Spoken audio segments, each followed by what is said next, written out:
gracias a Dios realmente por lo que el Señor viene haciendo en nosotros y a través de nosotros. Amén. Creo que es maravilloso ver los avances. Hace 3 años y medio, como digo, no estaba esto tan lindo como hoy está. Estaba lindo, pero ahorita está muy, muy lindo. Y realmente creo que eso es un trabajo, un esfuerzo de todos como comunidad. Amén. Realmente les felicito porque se ve el avance y doy gracias a Dios realmente por ello. Bueno, hemos estado orando mucho por este tiempo, ¿sabe?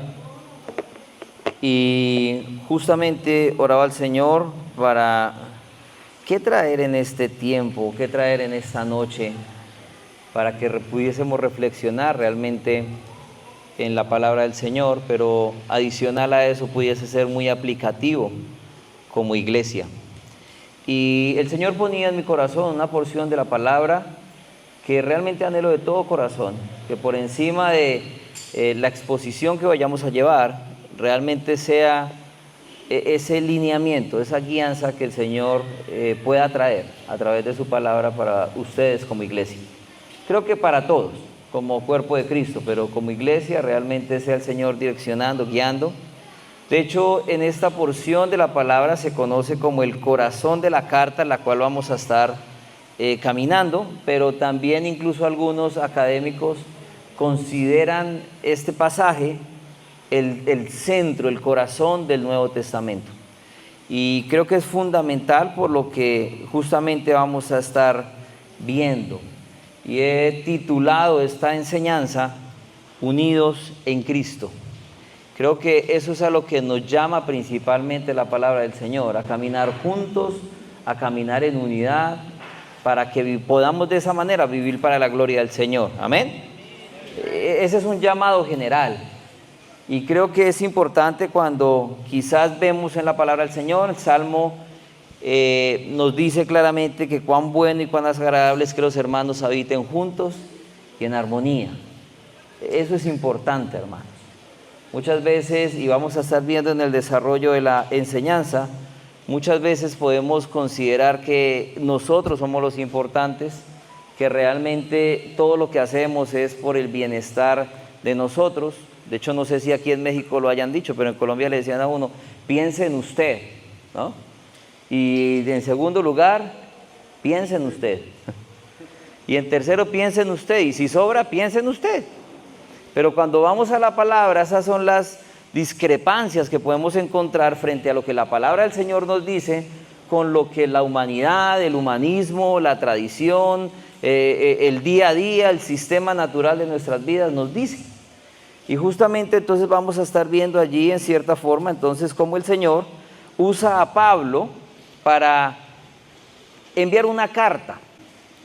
Y envía una carta a la primer iglesia plantada en el continente europeo. ¿Cuál es esa iglesia?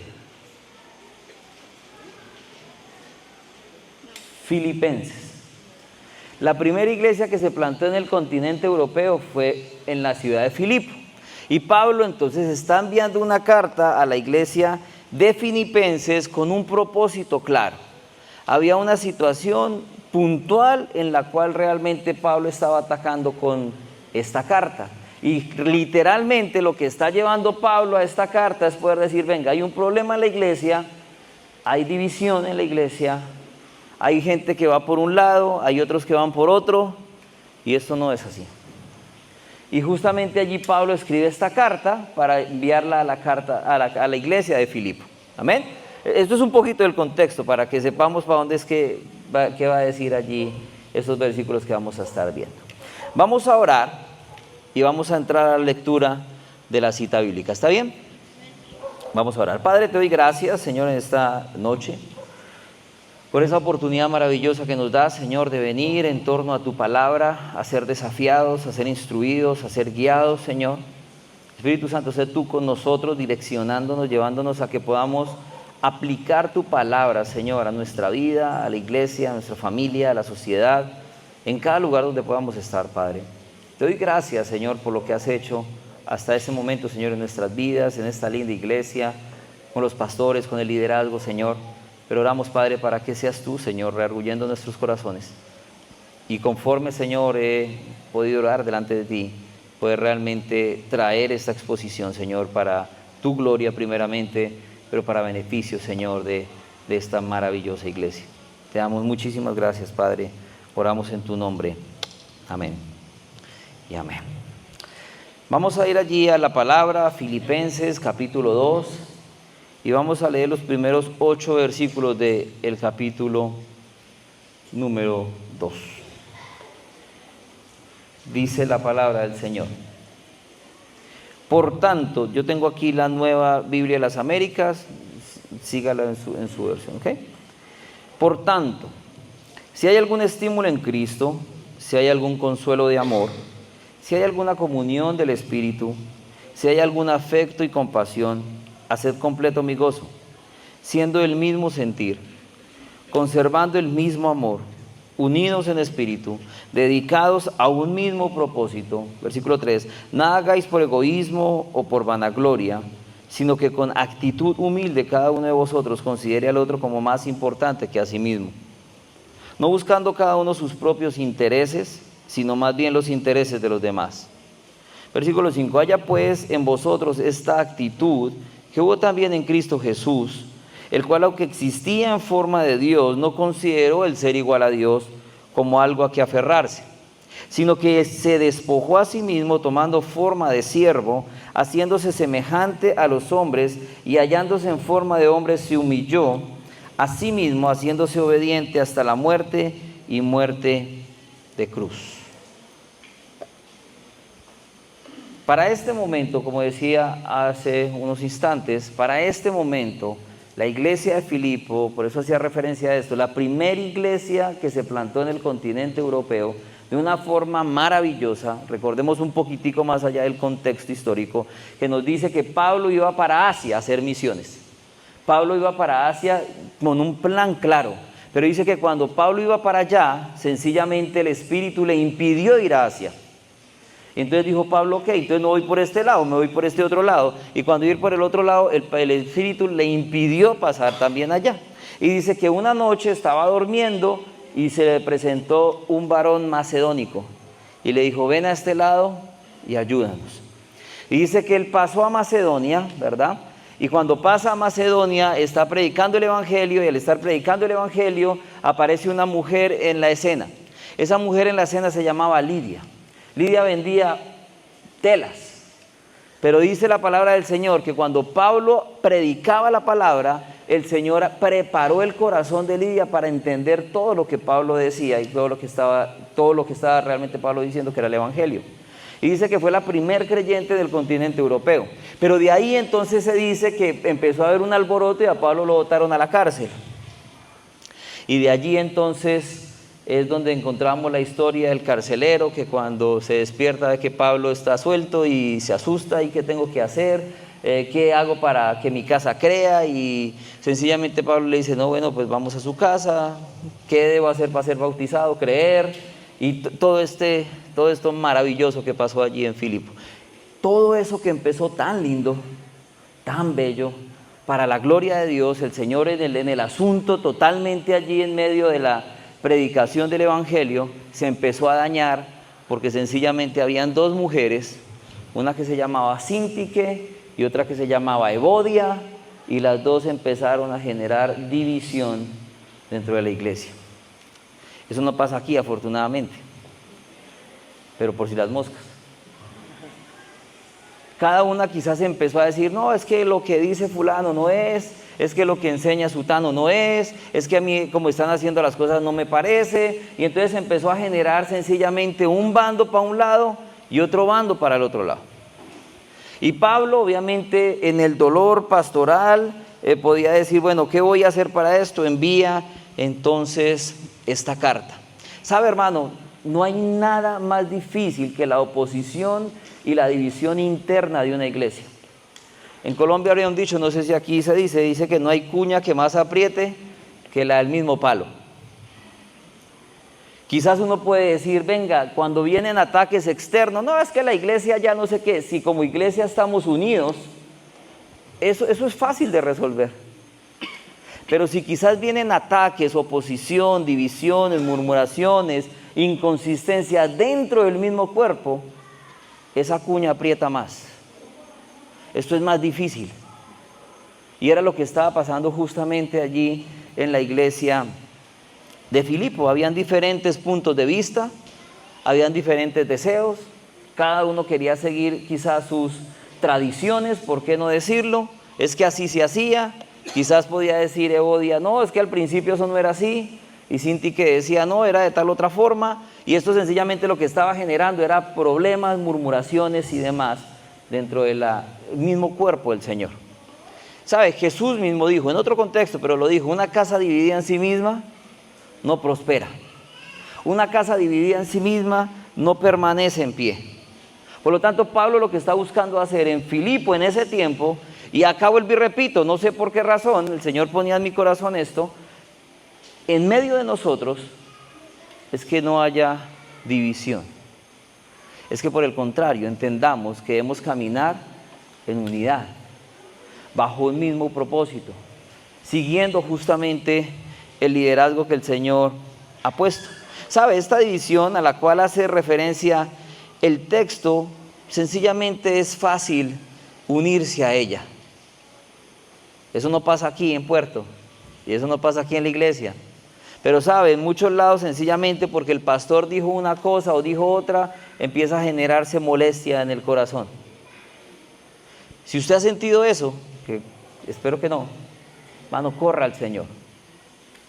Porque si quizás usted ha sentido la molestia y el escozor, porque es que como se está manejando las cosas, es que me gusta que pongan las sillas desde allá y no acá, porque es que me gusta que el pastor no le ponga la camisa verde, le ponga la roja, en fin, cualquier cosa por más sencilla que sea, si usted ha sentido eso y eso ha generado molestia en su corazón, hermano, vaya al Señor. No permita que eso haga nido allí, no permita que eso prospere. Ya en cierta manera podemos ver cómo Pablo, y vamos a seguirlo viendo, cómo Pablo está diciéndole una y otra vez y está poniendo, ¿sabe?, a una persona como ejemplo. Y no a él, no se está poniendo Pablo como ejemplo, no está poniendo ni a Sintique como ejemplo, ni a Evodia como ejemplo, ni a ninguno otro terrenal como ejemplo. Pablo está diciendo, miremos al Señor. Allí es donde tenemos realmente que tener la mirada puesta. Y vamos entonces a empezar a mirar verso a verso en estos 8 versículos, y vamos a ver los primeros 2 nuevamente para caminar en ellos. Dice, por tanto, y esto es importante, hermano, porque llama la atención ese por tanto, ya que en cierta forma Pablo lo que está diciendo, venga, en consecuencia de lo que viene pasando y lo que vengo escribiéndoles, en consecuencia de eso vamos a empezar justamente hablar. Y dice, por tanto, si hay algún estímulo en Cristo, si hay algún consuelo de amor, si hay alguna comunión del Espíritu, si hay algún afecto y compasión, haced completo mi gozo, siendo del mismo sentir, conservando el mismo amor, unidos en espíritu, dedicados a un mismo propósito. ¿Sabe? Ese por tanto nos conecta, pero adicionalmente a esto dice, si hay algún. Según los lingüistas, ¿verdad?, dice que ese si hay condicional, sencillamente lo que está haciendo es asegurando algo. Es decir, pues si hay una silla, siéntese, por decirlo de alguna manera. ¿Eso qué quiere decir? Que hay sillas, para que se siente, ¿no? Por lo tanto, si vemos esto, podríamos decir, lo que la palabra nos está diciendo ahí es que ya que existe X, Y, Z cosa, ya que existe eso, quiere decir que ya que existe un estímulo en Cristo, ya que existe un consuelo de amor, ya que existe una comunión del Espíritu, ya que existe un afecto y una compasión, seamos de un mismo sentir. Si usted y yo hemos sido regenerados por el Espíritu Santo de Dios, si usted y yo hemos sido pasados de muerte a vida por la obra del Espíritu Santo de Dios, eso que Pablo está diciendo ahí ya existe. Esa estructura interna ya está en usted y en mí. Usted no tiene que bregar o luchar para decir, no, es que yo voy a tratar de tener algún estímulo en Cristo. No, ya existe si ha sido regenerado por la obra del Espíritu Santo. Si ha pasado de muerte a vida, eso ya está. Por eso Pablo está diciendo justamente allí, ya que esto existe, pues debemos comportarnos de la manera en que debemos comportarnos. Pablo está ayudando a que entendamos que la unidad del cuerpo es importante, hermanos. Porque solamente de esa manera mostramos realmente lo que estamos hablando, que he sido regenerado por el Espíritu Santo de Dios, que he pasado de muerte a vida, que el Señor realmente vive en mí. Recordemos lo que dice la palabra en Gálatas 2:20, ya no vivo yo, sino que ahora Cristo vive en mí. Y lo que yo vivo ahora en la carne, lo vivo en la fe en el Hijo de Dios, el cual vino y murió por mí. ¿Eso qué quiere decir? Que ya no soy yo el que vive en mí es Cristo. Por lo tanto, si Cristo vive en mí, esto que Pablo me está diciendo que yo debo hacer, lo voy a hacer de una forma natural. No, es que lo que yo hago natural, sencillamente chismear, perdón la expresión. Lo que yo hago naturalmente es poner rencilla. Pues hermano, Cristo no vive en usted. No, sí vive en mí. Ah, bueno, entonces si usted ya tiene esa estructura interna, entonces anhele realmente caminar conforme el Señor nos está diciendo que debemos caminar. ¿Sabe? Quizás si nosotros preguntáramos a quién ama a Dios, todos pueden levantar su mano y decir: yo amo a Dios, yo amo al Señor. ¿Cuántos están agradecidos con la obra del Señor? Yo estoy agradecido con la obra del Señor. Qué alegría la obra del Señor. Es más, ¿cuántos podríamos decir? ¿Cuántos tienen su esperanza puesta en Jesús? Muchos podrían levantar la mano y decir: yo tengo mi esperanza puesta en Jesús. ¿Cuántos anhelan tener una relación con el Señor? No, todos queremos tener una relación con el Señor. Bueno, entonces, ¿por qué no actuamos como el Señor nos dice que debemos actuar? ¿Sabe? La palabra del Señor en Lucas dice: ¿por qué me llaman Señor? ¿Por qué me llaman Señor, Señor y no hacen lo que yo les digo que deben hacer? ¿Sabe? Alguna vez hacía esta pregunta en un grupo reducido: ¿cuántos aman al Señor? Y eso levantaban la mano: gloria a Dios, yo lo amo.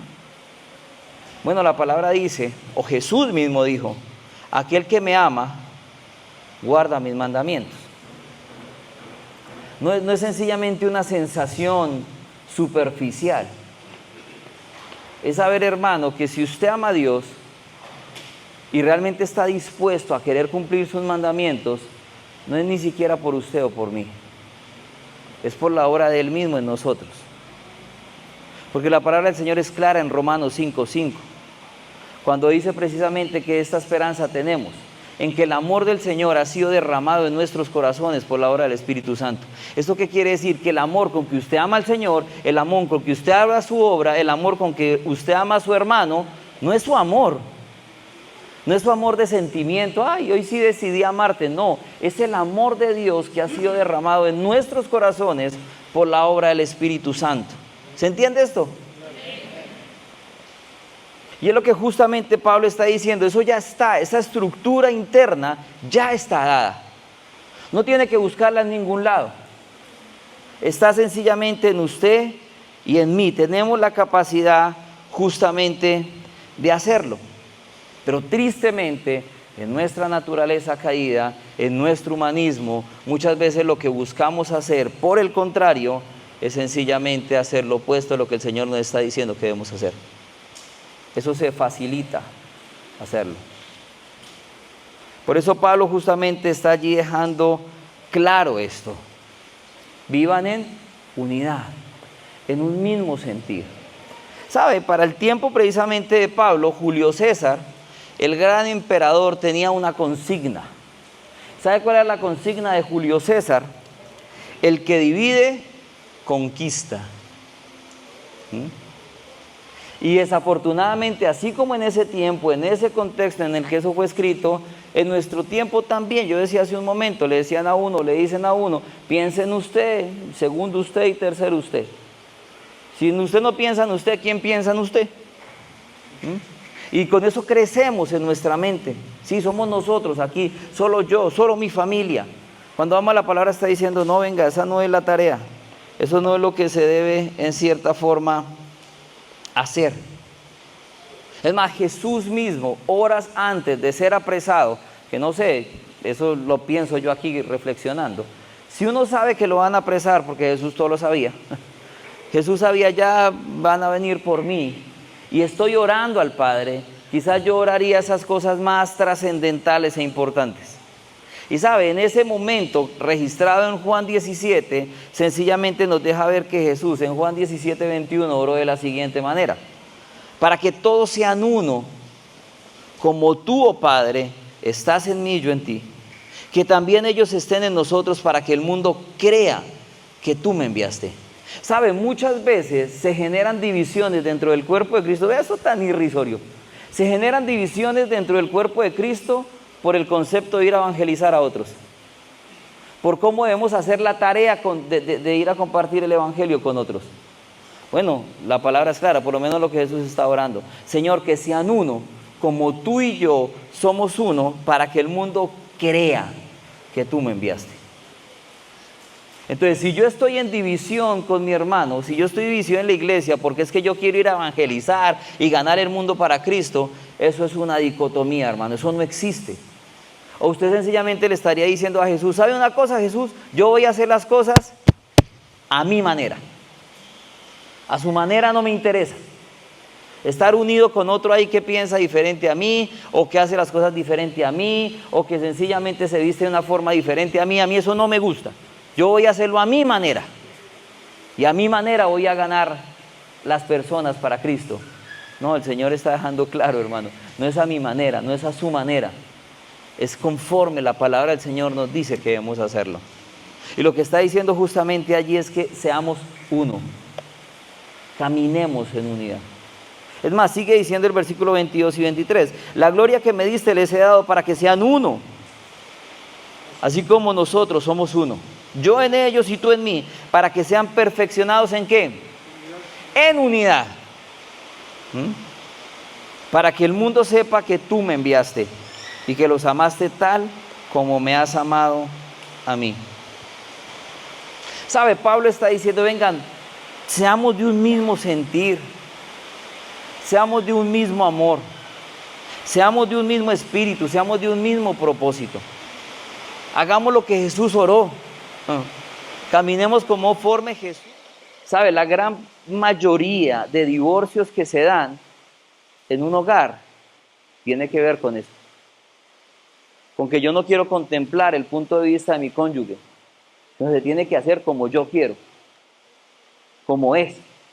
¿Cómo es? Como a mí me dijeron que era. Y eso lo traducimos en los diferentes sectores de la sociedad, llámese iglesia, llámese trabajo, llámese familia, llámese donde sea.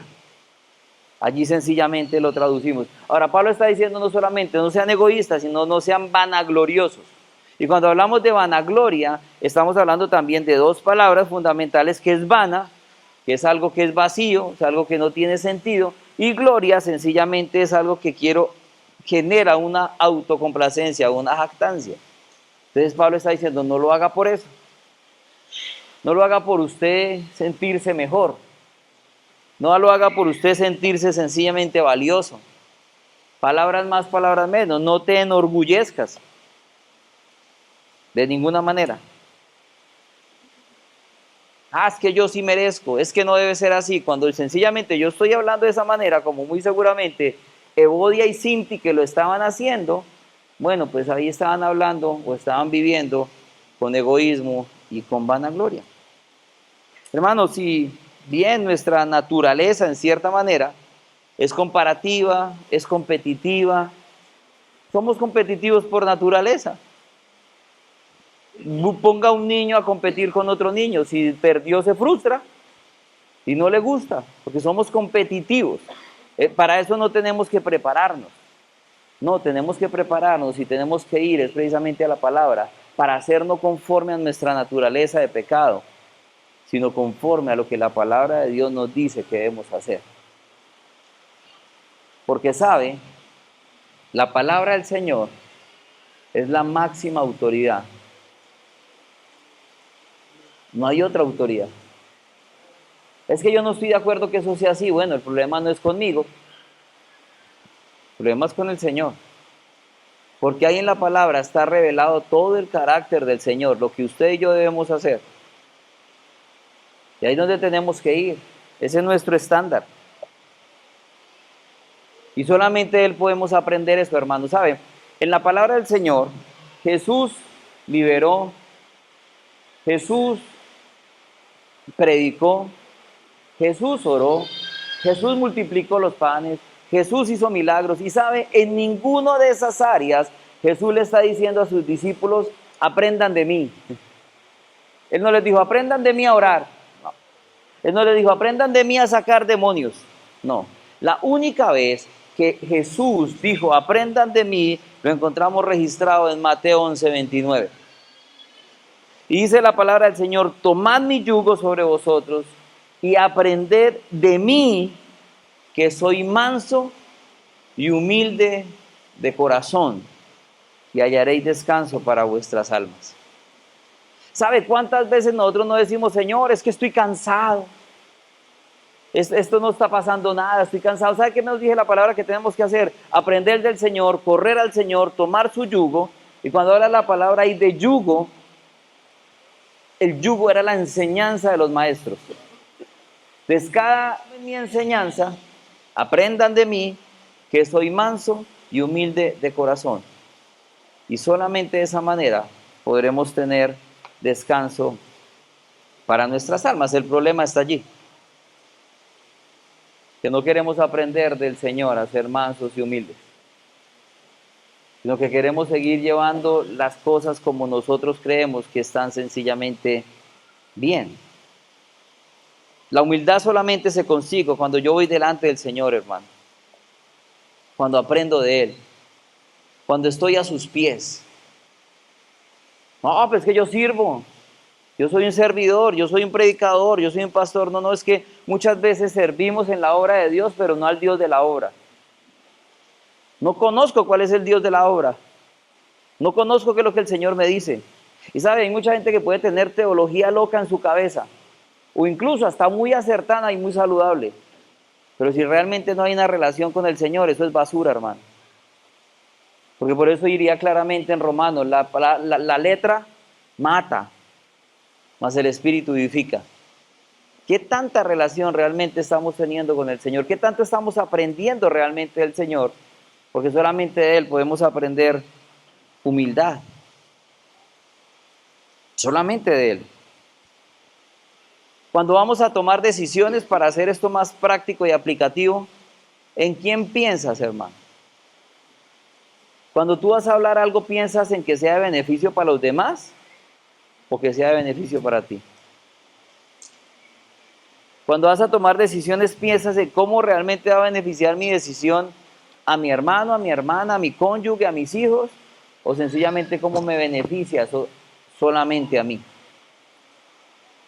Porque vuelvo y repito, es una forma muy sencilla de aplicar esto y saber, venga, qué tanto realmente yo camino en humildad en esta tierra, en cada uno de los aspectos que puedo tener.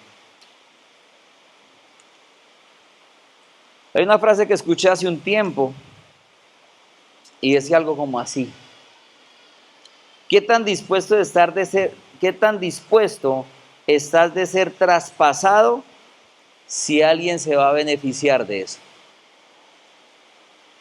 ¿Qué tan dispuesto estás de dar una milla extra si alguien se va a beneficiar de eso y tú no? ¿Qué tan dispuesto estaría de ser traspasado, como dice la frase, y tú no te vas a beneficiar, si no hay otro que se va a beneficiar? Porque no sacamos nada con acercarnos a la palabra si no aplicamos la palabra a nuestra vida. ¿Qué tanto estamos dispuestos a eso? ¿Qué tanto reconozco que aquí el importante no soy yo, el importante es el Señor? Vea cómo sigue diciendo en el versículo 4 ahí de Filipenses: no buscando cada uno sus propios intereses, sino más bien de los demás. O sea, no es por nosotros, es por los demás. Incluso estar dispuesto hasta negar nuestros propios sueños por los demás. No, eso hasta allá tampoco, eso ya es fanatismo. Bueno, pues la palabra en Lucas 9:23 dice algo claro. Si usted quiere, dijo Jesús, venir en pos de mí, si quiere, si no quiere no pasa nada. Pero si usted quiere venir en pos de mí, niéguese a sí mismo, tome la cruz cada día y sígame. Es decir, ¿eso qué quiere, qué nos dice esto? Eso es todos los días, hermano. Eso no es solo de caucho días, el domingo yo vengo y entonces cojo la cruz y estoy feliz. No, hermano, es todos los días. Y cuando está diciendo niéguese, está diciendo, bueno, todo eso que usted sueña y le parece maravilloso y lo que siempre ha perseguido, déjelo a un lado, hermano, si es el caso. Pablo claramente dijo, lo que para mí era ganancia, lo que para mí era importante, por lo cual yo día a día me levantaba de la cama para esforzarme lo máximo, lo que más pudiera, para obtener eso, hoy lo tengo como basura. Hoy no importa. Con un único propósito, de conocer a Cristo, de seguirlo a Él. ¿Sabe? Muchas veces podemos decir, no, pues es que ya también es extremo. La gente, además la gente es desagradecida. No es que el Señor nos está diciendo ahí, si la gente es agradecida, entonces niéguese y piense en los demás y mire por los intereses de los demás. No, ahí no está diciendo si es desagradecida, no es desagradecida. Sencillamente está en un imperativo, es decir, es un mandato en tiempo presente que nos dice es lo que debemos hacer. Pensar en el otro. Considerar al otro más importante que yo. Una palabra sencilla para resumir eso, humildad.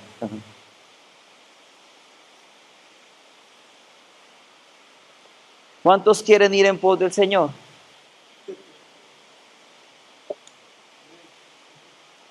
Porque ahí es donde debemos caminar. Porque si solamente venimos acá o buscamos al Señor para que el Señor nos resuelva nuestros problemas. Alguna vez escuché un comentario de un escritor y decía algo como esto: nosotros nos parecemos a Juan y a Jacobo. ¿Se acuerda que Juan y Jacobo fueron a decirle al Señor Jesús, cuando tú estés en tu gloria, resérvanos una sillita a la izquierda y una a la derecha, ¿sí? Para que estemos ahí. ¿Mm? El Señor le dijo, ustedes no saben qué están pidiendo. Pero sabe, y podemos decir, es que es Juan y Jacobo. Ay, pero usted y yo queremos ser muchas veces así. Muchas veces queremos tener la cuarta silla, Padre, Hijo, Espíritu Santo y la suya. ¿Mm? Y que sencillamente el Señor ayude para lo que yo quiero hacer. El Señor provea para lo que yo tengo en mente. Que el Señor me dé tranquilidad en lo que a mí me molesta. Y cuando realmente estoy dispuesto a decir, quiero caminar conforme el Señor me dice que tengo que caminar. No simplemente buscarlo para que me beneficie a mí, sino sencillamente, por el contrario, negarme a mí, para que de esta manera yo pueda caminar conforme Él me ha trazado en su palabra que debo caminar. Versículo 5 dice, haya pues en vosotros esa actitud que hubo también en Cristo Jesús. ¿Sabe? Cuando habla la palabra de esa actitud, está hablando de una palabra, o hace referencia en el original, de una palabra que es froneo. Y cuando habla de froneo, sencillamente es tener una convicción o una inclinación natural a hacer algo. Eso es una actitud, pero es algo que no tengo yo que pensarlo. Eso es como si yo tuviera que pensar, voy a respirar, no. Yo lo hago, hermano. Lo hago. Respiro naturalmente. Y lo que está diciendo allí, debemos tener esa actitud, ese froneo de Jesús. Es decir, Él no tenía que pensar, venga, voy a ser bueno y voy a ayudar a este. No, Él lo hacía naturalmente. Y aquí podríamos decir, pues que es Jesús y yo no soy Jesús. Sí, pero por eso vimos ahorita que dice la palabra en Gálatas 2:20 que ya no vive usted, sino el que vive en usted es Cristo. O sea que eso debiese salir naturalmente de usted. Y como vamos precisamente en ese contexto, el Señor nunca va a dividir, hermano. Nunca. El Señor siempre va a buscar, como lo al Padre, que hubiese unidad, que caminemos juntos. El que divide. Por lo tanto, usted tiene que reflexionar en esto, hermano. Si usted ha sido instrumento para generar discordia, cizaña, chisme, incomodidad, murmuración y demás, eso genera división. Por lo tanto, usted puede estar siendo usado o usada sencillamente por Satanás sin darse cuenta, bajo el disfraz de querer hacer todo para el Señor. bajo el disfraz de querer sencillamente, no, que el Señor sea glorificado y que su iglesia sea mucho mejor. Es una mentira del diablo, hermano. No crea eso. Porque claramente, como vemos allí, la actitud que hubo en Cristo, que es lo que Pablo está diciendo, haya pues, es decir, la única forma en cómo no vamos a tener división en medio nuestro, está diciendo, es teniendo el froneo de Jesús. La única manera es teniendo la actitud de Cristo en nosotros. La única manera es entendiendo que el que vive en nosotros ahora es Cristo. Y entiendo y camino justamente por ello, ese froneo. Por lo tanto, debiese ser como la forma continua, hermano, de nuestro caminar, de nuestro día a día. Vuelvo y repito, esto no es de vez en cuando, eso es un estilo de vida. El buscar realmente caminar para el Señor. Comportarnos como un siervo, como siervos para Él. No disfrazarme, perdón que use esta palabra. Hay una estadística, eso no pasa acá en Puerto Yo, para que no se asusten. Hay una estadística, hay una organización que se llama la Coalición por el Evangelio. Y en esa estadística dice que el 80% de los que se congregan en las iglesias no son cristianos.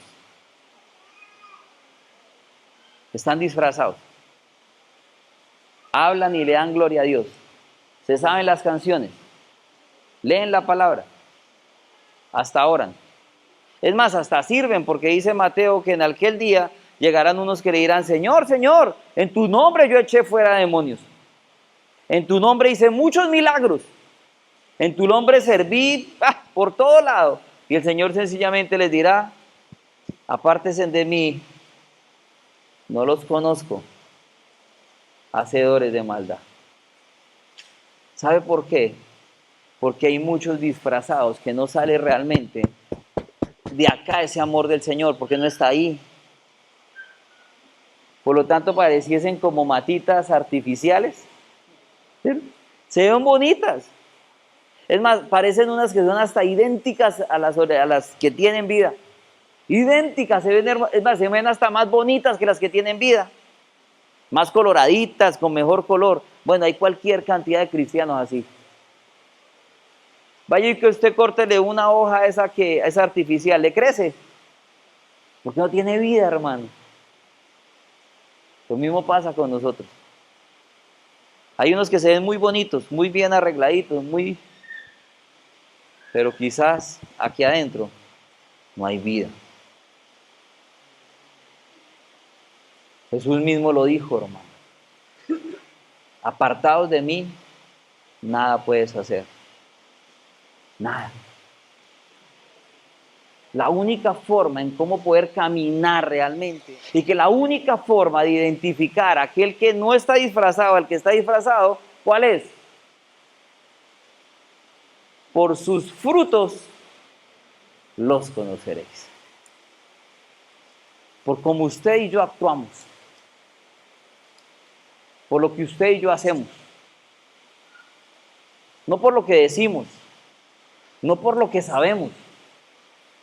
Sino por cómo actuamos. Sino conforme a los frutos que precisamente tenemos. Que damos día a día en cada uno de los diferentes lugares donde podemos sencillamente estar. Porque saben, decidimos, hermano, abandonarnos para el Señor. Vea cómo sigue diciendo allí la palabra, versículos 6 y 7. El cual, aunque existía en forma de Dios, no consideró al ser igual a Dios como algo a que aferrarse, sino que se despojó a sí mismo tomando forma de siervo, haciéndose semejante a los hombres.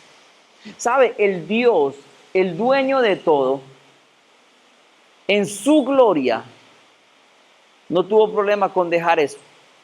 No tuvo problema con dejar sus privilegios, con un único propósito: venir a esta tierra, hacerse semejante a usted y a mí, caminar en esta forma en esta tierra perfectamente, y ir hasta la muerte y muerte de cruz, por amor a usted y a mí.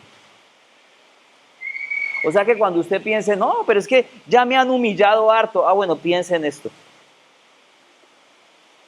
O sea, ¿ha sido humillado como Cristo? No, man.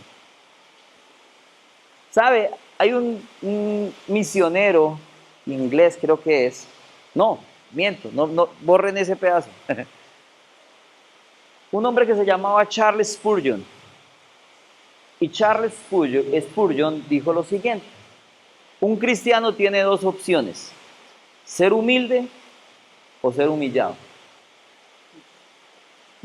Solo tiene esas dos opciones. O realmente abandonarme en el Señor y saber que esto se trata del Señor y quiero realmente la gloria para el Señor. O bueno, desafortunadamente caer por ahí achucharrado por alguna situación bien difícil que pueda presentar. Y la pregunta aquí sería justamente eso: ¿usted qué prefiere, hermano? Ser humilde, aprender del único del cual podemos aprender a ser mansos y humildes, o ser humillado. Jesús nunca fue humillado. De hecho, cuando él dice, no, es que entregue su vida, él dice, no, a mí nadie me quitó mi vida. Yo la di. A él nadie lo humilló, él se autohumilló. Y podemos pensar, no, es que la humillación de Jesús en la cruz, no, esa no fue la humillación de Jesús en la cruz. La autohumillación de Jesús empieza en el momento en que el Dios de toda gloria, donde no hay pecado, el de santo, santo, santo, decide venir, engendrarse en el vientre de una mujer pecadora, nacer en el ducto vaginal como cualquier otra persona, vivir en un mundo pecador, bajo unos padres que eran pecadores. Allí viene la autohumillación. Él lo hizo por amor. Ese amor que, como decíamos ahorita, derramó en su corazón y en el mío. Para que nosotros también podamos caminar mirando al otro como más importante. ¿Sabe? Esto es autohumillarse, hermano. El dueño de todo, venir a caminar como usted y yo. Si nos ponemos a mirar justamente, esa es la actitud que nos está diciendo Pablo que debemos tener. Hay un pastor de Carolina del Norte, Stephen Brown, que él dice lo siguiente: nosotros a veces le decimos a Dios en oración, Señor, perdóname. Yo soy una miserable criatura en necesidad de ti. Yo sin ti no soy absolutamente nada y no merezco nada. Eso suena bonito, ¿no? Pero sabe, dice este pastor, lo triste es que actuamos como si mereciéramos todo. Como si mereciéramos todo. Como si esto girara por usted y por mí. Entonces vamos al Señor y le decimos, Señor, yo no merezco nada, pero si las cosas no suceden como yo quiero, o como me merezco que suceda, entonces me pongo bravo. Me incomoda. Me incomoda que eso pase así. Ah, es que usted viera el pastor Dani como es. Ah, complicado. Adi se trae un vestido de florecita. A mí no me gusta eso, vestidos de florecita. Eso no realmente es glorioso para el Señor. Mano, ¿qué tiene eso? Y eso puede sonar un ejemplo muy bobo, ¿sabes? Pero hay veces eso pasa. Totalmente. Por lo tanto, cuando miramos eso decimos, venga, ¿qué me merezco yo? O sea, yo estoy aquí para yo ser complacido, o realmente para que juntos glorifiquemos al Señor, para que cada vez descendamos más a esa grandeza, ¿sabe? El Señor empezó allá arriba en su gloria y descendió hasta los infiernos, dice la palabra del Señor, pero dice que el mismo Padre lo exaltó hasta lo sumo. ¿Usted qué tanto está dispuesto a descender? ¿Usted qué tanto está dispuesto realmente a renunciar a lo que a usted le parece que es lo más importante para usted? ¿Sabe? No sé si podríamos preguntarnos esto. ¿Por qué la criatura, por qué a usted y a mí se nos dificulta tanto abandonar las posesiones, las posiciones, los derechos? Y el creador de todo no escatimó ser Dios como algo a que aferrarse, sino que se despojó a hacerse como un hombre. Y no como el hombre gobernante y rudo y de ejércitos, no, un siervo. E incluso dijo, para el mundo es más importante el que está sentado en la mesa. Pero para el reino al cual nos debemos, es más importante el que está sirviendo la mesa. Él mismo lo dijo, yo no vengo para que me sirvan, yo he venido para servir. Vemos lo que Pablo está queriendo poner allí. Es como si Pablo le dijera, ¡hey, Evodia! Mire la cruz, Evodia. Sintique, mire la cruz, Sintique. Y si usted mira la cruz y ve qué hizo Cristo, y ve precisamente qué es lo que nos está diciendo que debe haber en nosotros, tenga esa actitud, tenga ese freneo que hubo en Cristo Jesús. ¿Sabes? Si eso pasa, nunca va a haber una división. Si eso pasa, no vamos a tener inconvenientes de ese sentido.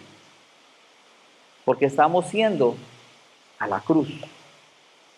¿Sabes? La iglesia en Colombia, normalmente cuando hay problemas, porque allá sí se presentan, aquí no, pero allá sí.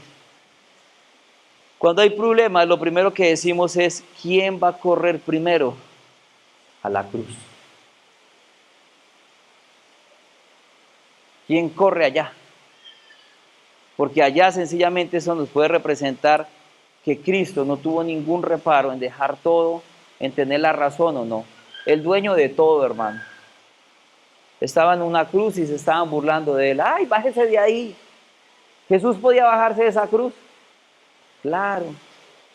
Es más, yo me imagino y yo creo que él le hacía y mataba, achucharraba a esos que estaban ahí burlándose de él. No lo hizo, hermano. Ahora pongamos nosotros en la posición de la cruz. Que venga alguien, ¡ay, bájese! No, si tenemos el medio poder y si no, así tan patadón le sacamos y le damos. Porque, ¿por qué?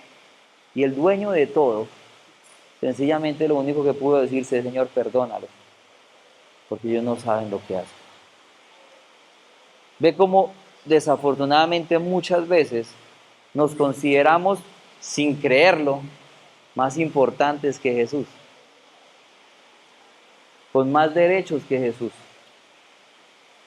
con más argumentos para que la gente haga lo que sencillamente yo quiero. Hermano, Jesús lo poseía todo y no reclamó nada. Y usted y yo no poseemos nada y lo reclamamos todo. ¿Nota la diferencia? Es más, muchas veces creemos que es que esto se trata a tal punto de nosotros que nadie más puede hacer cosa diferente. Volvió aquí Juan al ruedo. Vea lo que dice Mateo capítulo 9, versículos 38 y 40. Juan le dijo, Maestro, vimos a uno echando fuera demonios en tu nombre y tratamos de impedírselo, porque no nos seguía. Pero Jesús dijo, no se lo impidáis, porque no hay nadie que haga un milagro en mi nombre y que pueda enseguida hablar mal de mí. Pues el que no está contra nosotros, por nosotros está.